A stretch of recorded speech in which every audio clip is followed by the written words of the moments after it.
waxaan fariin u dirayaa dadweynaha reer Puntland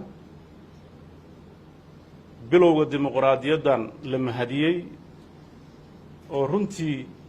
mararka la tartamaya xasaasiyad ayay leedahay tartan ay leedahay waa dabeecad meel walba ka jirta laakiin aan dareemayo inay muddo yar uga gudubtay oo isdhexgal iyo wada shaqayn natiijooyin ka soo baxay ay abuurtay oo mar dhow aan rajaynayo in la helo 3 xisbi oo marka ay danta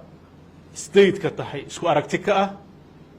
marka ay tahay tartanka iyo waxqabadkana mashaariic iyo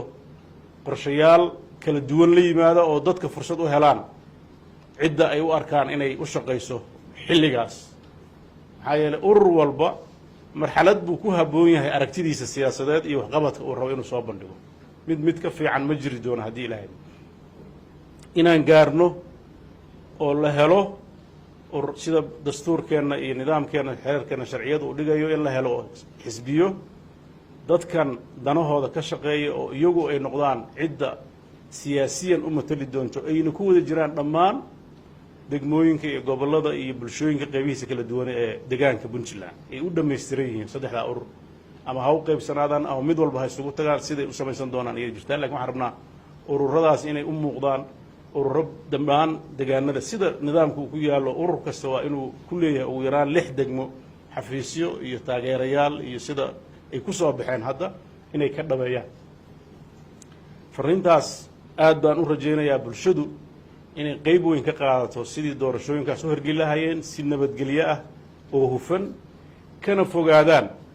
dadka dacaayadda ku dhex wada oo raba inaan horumarkooda laga shaqayn waxa lagu tartamayo waa aayatiinka ummaddiina iyo dhallinyarada ninkii dadkan horumarkiisa raba taariikhdii quruxda badnayd ay lahaayeen raba inay sii wadaan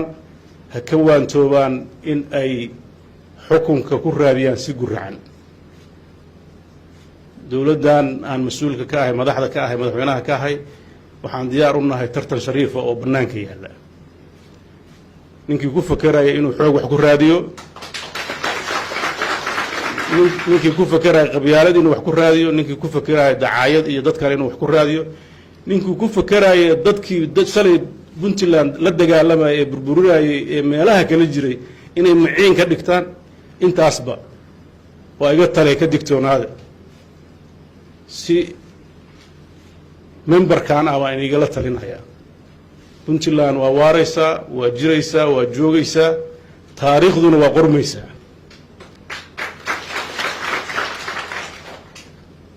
dadkeeduna horena uma dhicin haddana dhici mayso inay xadgudub aqbalaan mar walba madaxda Puntland joogta waxa ugu weyn oo ay ka shaqeeyaan waxa weeye karaamada iyo sharafta dadka Puntland ay ilaaliyaan wixii aan u cuntamin inay dhahaan maya wixii dadkan dantiisa inay noqdaan kuwa ugu horeeya inaysan noqon dad la iibsan karo inaysan noqon danahooda ka shaqeeyo waxaan u baahannahay aragtidaas waxaan anigu goobjoog u ahaa oo 3 guri oo iska soo horjeeda imaaraadka u deganeen madaxweyne Cabdullaahi Yuusuf iyo Cadde iyo guri aan deganaa waa iska soo horjeedaan 3 guri iska soo horjeedaan noloshii markii ay ka tageen xukunka ay ku noolaayeen waan arki jiray waxay ahaayeen dadkooda u soo shaqeeya dad ka shaqaysta ma ahayn taariikhdaas marka lagu xadfo Suldaan Maxamuud Cali Shire iyo Boqor Cismaan iyo Suldaan Kennedy iyo Sayid Maxamed Cabdulla Xasan oo kulli wax walba intii loo ballan qaaday coloniskii markaa jira ma yiri waxaan u baahannahay